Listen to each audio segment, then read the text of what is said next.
You are watching the Tim Kreitz Adventures channel. Welcome.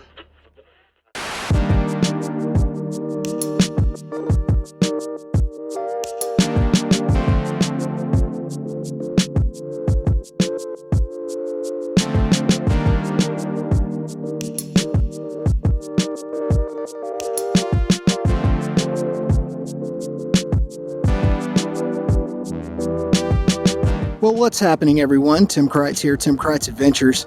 It dawned on me this month that it's 2019 and I've had this bike for 5 years now, and I thought it might be appropriate for me to do a quick little long-term review of the bike.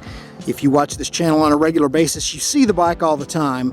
So if you're a subscriber, you're like, yeah, it's Tim's Bonneville.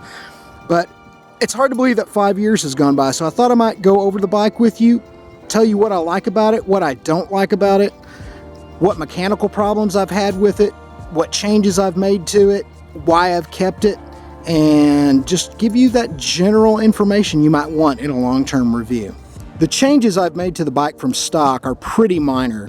I put on the bikini fairing, I put on the SW Motec engine guards, I did the red pinstriping just for cosmetics, I put on the MGO cocktail shaker exhaust, and that's just about it besides the bar end mirrors and just a few other little things. It has worked pretty well stock. It's just been a good motorcycle and I've been generally satisfied with it. It is comfortable, it looks great, it has run really well. I've only had 2 minor problems with it from a mechanical standpoint. We'll talk about those.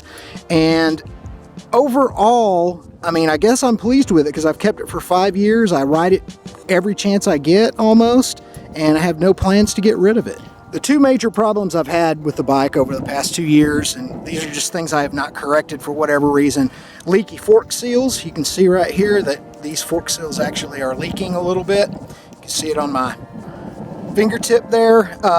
That needs to be taken care of. That's only started doing it in about the past 6 or 8 months.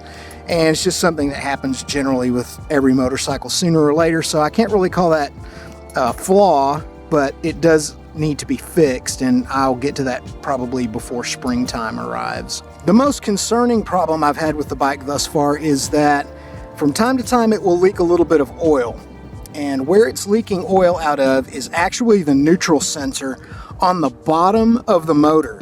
It's a strange design. I don't know why they did that, but the neutral sensor actually has to make contact with some internals inside the engine.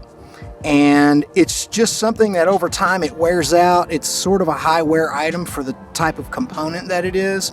And the bike will leak a little oil now and then. It only does it when I let the bike sit for long periods of time. So if it sits for a month in the wintertime, I'll notice a little blotch of oil right underneath it.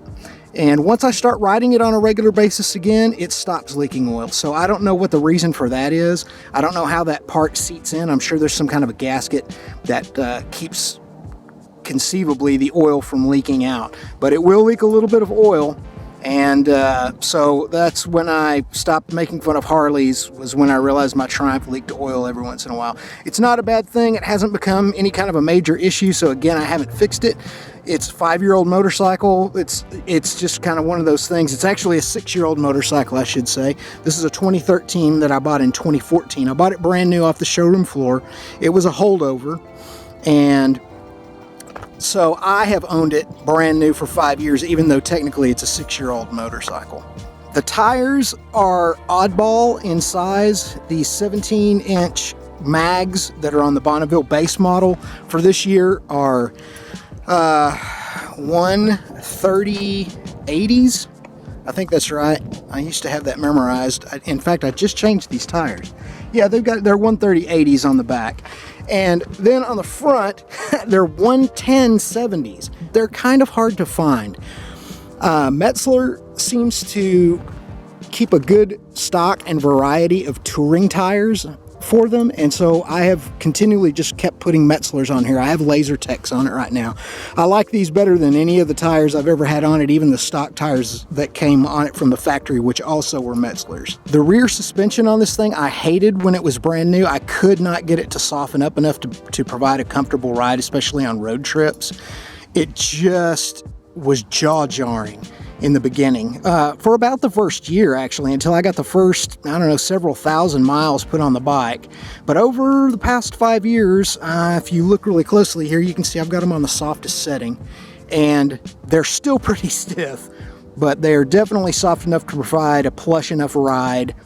And it works great for what I use it for, which this is mainly a commuting bike and a round town bike, but I will take a road trip on it every once in a while. I've got 2 other motorcycles, FZ07 and a ZRX 1200R, so the FZ is more my roadster, and the ZRX is my old school muscle bike, and this is just my cool ass look. I have a Triumph Bonneville bike, which I love. The seat I have been generally satisfied with. This is another thing that when this model came out, it got a lot of complaints that it was a hard seat, but that seat wore in really well, and I've generally been very pleased with it. I never have done anything to the seat except sit on it. And I painted in the Triumph stamp. They had a little stamped Triumph logo that was just black, and I painted it.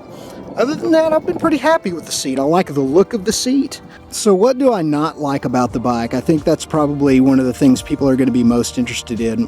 One of the things is just quite simply the fact that this bike needs another gear. It needs to be a 6-speed. And I think that even though the engine is under-stressed and detuned to a degree, having that 6th gear really would help with ride comfort on longer rides. It's just kind of one of those things where the bike does feel like it's at higher revs very noticeably when you're on a road trip, and if you're going 70 or 80 miles an hour down the highway, you just keep reaching for that 6th gear. It just seems like it needs to be there.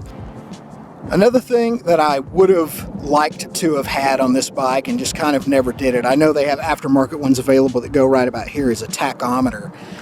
The SE model has a tachometer. The T100 for this year had a tachometer. In fact, the vast majority of the Bonnevilles for this year had tachometers, except for the Bonneville base model.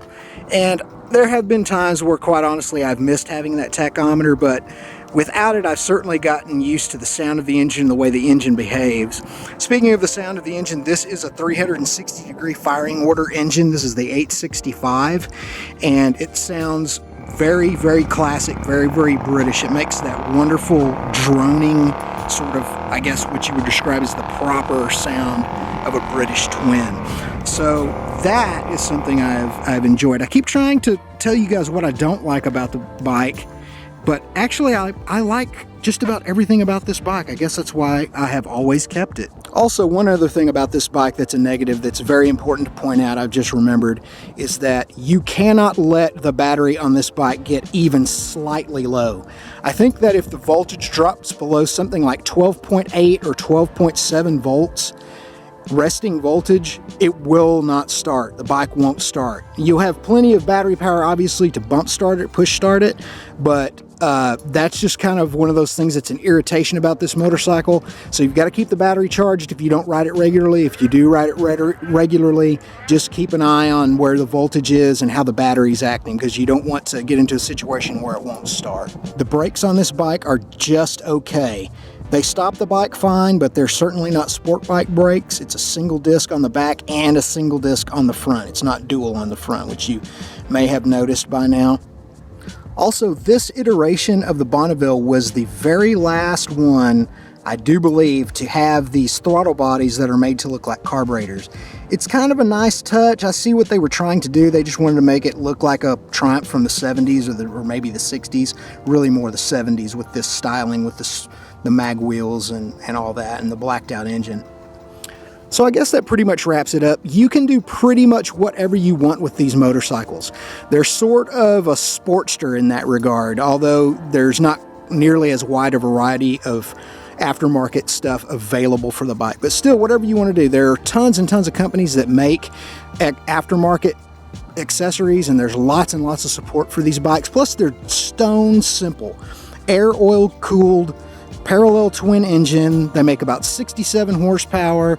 There's just not a lot on them to have to worry about, and I like that. I like the simplicity of the Bonneville. Hopefully, this is going to be part of my life for many, many, many more years to come, and I can look back in 5 more years and do a 10-year review on it. Let's see if that happens. Anyway, hope you guys enjoyed the review. If I can answer any further questions, just let me know. This has just been a really, really great bike, and I'm really blessed that I own it. See you guys next time. Bye-bye.